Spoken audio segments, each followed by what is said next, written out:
The lights dimmed until only a faint glow lingered on the stage. A hush swept over the hall, the kind of silence that feels heavy, almost sacred. Out from the shadows stepped a boy, no older than 17, his shoes scuffed, his shirt patched at the elbows, his entire frame carrying the weight of a life far harder than his age should have known. In his hands was a guitar, second-hand, the wood worn smooth from years of practice under streetlights. The crowd murmured, their curiosity tinged with doubt. Some leaned to each other, whispering, "Who is he? Can he even play?" Their eyes caught the faded instrument and the boy's trembling hands, and already, judgment was cast. The host's voice broke the silence. "Please welcome Daniel." A weak applause followed, more out of politeness than belief. Daniel stood frozen for a moment, his breath shallow. He wasn't here for applause. He wasn't here for fame. He was here because this was the only way he knew how to say thank you. Then, a single chord rang out. Thin, fragile, but strangely haunting. The melody of Hotel California began to pour from the old guitar.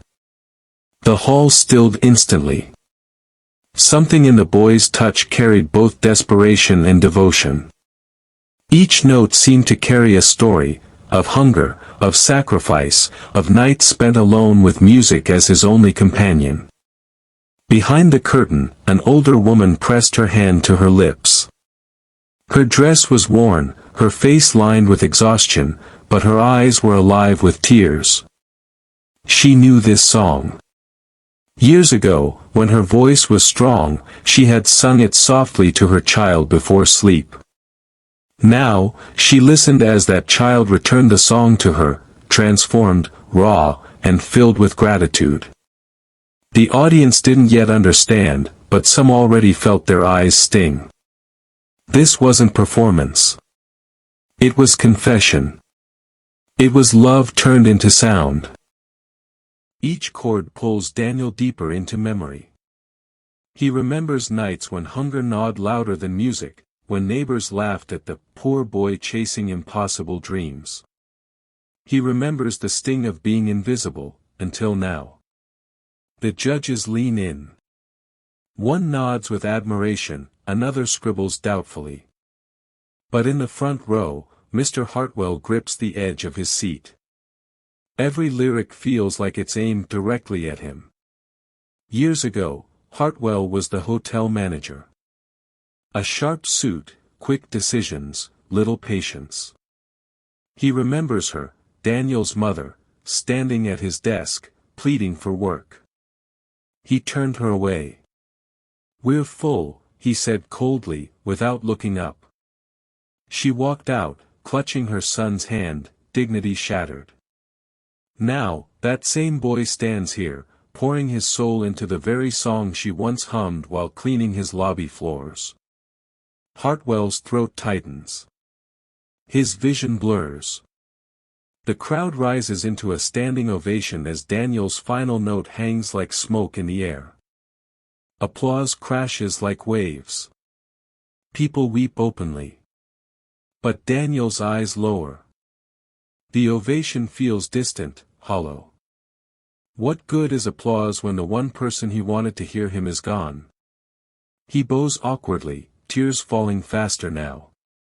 The curtain begins to close, but destiny isn't finished. Because someone in this audience carries a secret. A secret wrapped in guilt, redemption, and something Daniel never expected to receive.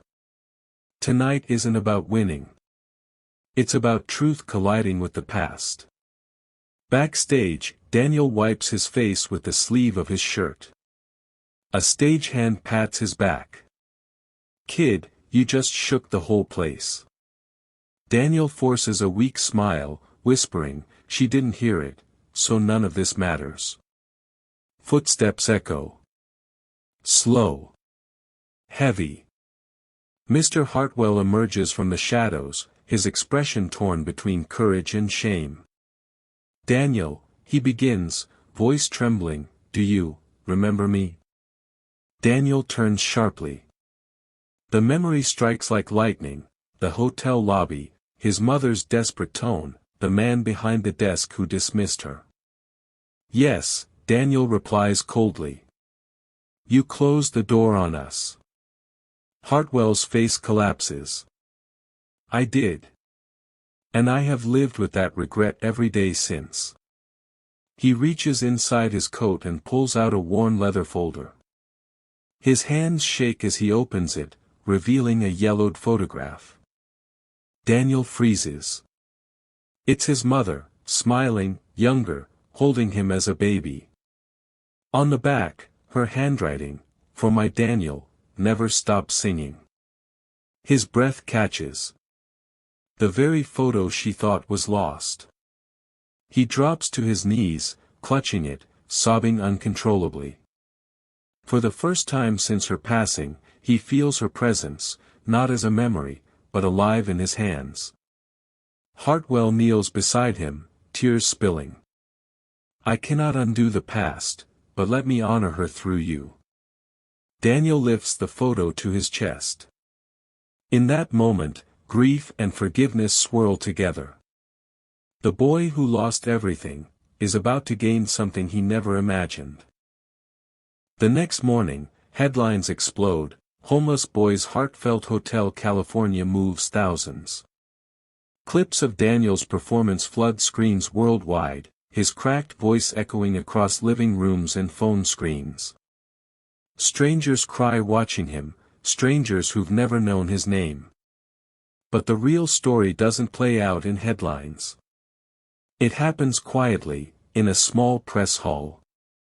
Cameras flash as Mr. Hartwell steps up beside Daniel. His suit is sharp, but his voice trembles. Years ago, he begins, I failed a woman and her son. I denied them when they needed me most. Today, I choose differently. From this day forward, Daniel has a home, a scholarship, and every resource he needs to continue his mother's dream. Gasps ripple. Reporters scribble frantically. Daniel turns to him, unsure whether to trust or retreat. But Hartwell's eyes, once cold, now carry humility. Later that evening, Daniel walks to a quiet cemetery.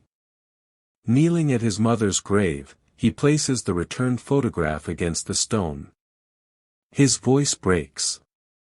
Mama. I sang for you. And the world listened. Behind him, Hartwell removes his hat, bowing his head in silence. No spotlight, no applause. Just two souls, one seeking forgiveness, the other learning to forgive. Daniel strums his guitar softly. Passers-by pause, drawn by the fragile sound. The song, once his alone, now belongs to anyone who's ever lost, loved, or longed for one more chance. But destiny has one last twist waiting, hidden in a letter sealed with truth. Months later, the hall is packed again, but this time, it isn't for a contest. It's for graduation. Caps and gowns sway. Families cheer. Pride fills the air. Daniel, taller now, dressed in his gown, walks across the stage to claim his diploma. The crowd rises, applause thunderous. But the loudest clap, steady and strong, comes from Mr. Hartwell, smiling like a father reborn. Daniel steps to the podium, voice trembling. I once believed music was just notes. But I've learned its sacrifice, its love carried through generations. My mother gave me her voice. And a stranger, once my enemy, helped me carry it forward. The crowd erupts, tears shining. As Daniel descends the stage, an usher hands him an envelope. Confused, he opens it. Inside, a letter written in careful script, I've been searching for you, Daniel. I never knew you existed. I am your father. Tonight, I finally heard your song. Daniel's hands shake. The auditorium gasps. He looks toward the back, where a man, older, unfamiliar, stands with tears streaming, nodding gently. Hartwell steps aside, eyes wide, realizing this isn't the end of his role, but the beginning of a bigger family than he imagined. Daniel clutches both the letter and diploma, overcome. He thought he stood alone in the world. Yet tonight, he stands with a legacy, a mother's sacrifice, a stranger's redemption, and a father's return. The boy who sang from pain now sings from love. And